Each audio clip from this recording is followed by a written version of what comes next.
जय हिंद मित्रों।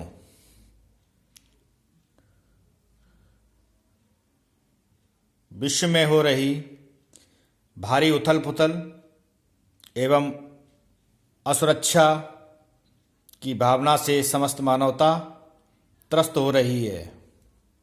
जब कोई प्राकृतिक अथवा मानवीय आपदा उजागर होती है तो कोई भी धर्म अथवा सरकार अथवा कानूनी व्यवस्थाएं सक्षम साबित नहीं होती हैं। ये सब मनुष्य को सच्चाई से अनुभूति व चिंतन कराने के लिए किया जा रहा है। ये कौन करा रहा है ये मत पूछना, क्योंकि अब यह पूछने का वक्त निकल गया है। अब परम चेत सत्ता के हिसाब करने का वक्त शुरू हो चुका है। धन, मोह, लालच, ईर्ष्या आदि दुर्गुणों में लिप्त मनुष्यों का विनाश काल शुरू हो चुका है। ये मनुष्य बीमारियों, दुर्घटनाओं और मानसिक क्लेशों से माध्यम से मृत्यु को प्राप्त करेंगे। ये सुनिश्चित प्राकृतिक प्रक्रिया है। अब ये मत कहना कि हमने जीवन भर भगवान की पूजा की, दान दक्षिणा की, फिर भी बीमारियां, दुर्घटनाएं और मानसिक क्लेशों से त्रस्त हैं, क्योंकि जिस तरह धर्म का कार्य किया गया, यदि वह सामर्थ्यवान होता तो आपको अपने आप चिंता से मुक्त कर चुका होता।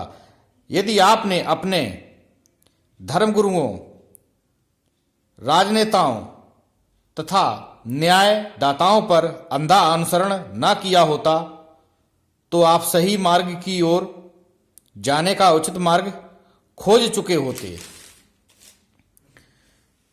विश्व शांति व सुरक्षा का आधार प्राकृतिक आध्यात्मिक चिकित्सा से ही संभव है, जिसे अपनाकर आप स्वयं को शांति के साथ सुरक्षित होने का विश्वास कर सकते हैं। प्राकृतिक आध्यात्मिक चिकित्सा में आत्मज्ञान, दया, करुणा, शांति, सामर्थ्य प्राप्त होती है। आध्यात्मिक चिकित्सा से ही प्राण शक्ति का संतुलन बनाया जा सकता है, जिससे जीवन सत्ता के सभी अंग प्रत्यंग ठीक से काम करते रहें। शरीर स्वस्थ रहेगा, मन प्रसन्न रहेगा और अंतःकरण में सद्भाव, संतोष झलकेगा। किंतु इस क्षेत्र में विसंगति, विकृति उत्पन्न होने लगे तो उसकी प्रतिक्रिया आदि व्याधि के रूप में दिखाई देती है। रक्त दूषित हो जाने पर अनेक प्रकार के चर्म रोग, फोड़े फुंसी, दर्द, सूजन आदि व्याधियां उत्पन्न हो जाती हैं। उसी प्रकार प्राण तत्व में असंतुलन होने पर शारीरिक अवयवों की क्रियाशीलता लड़खड़ाती है। कई प्रकार की व्यथा, बीमारियां उपजती हैं।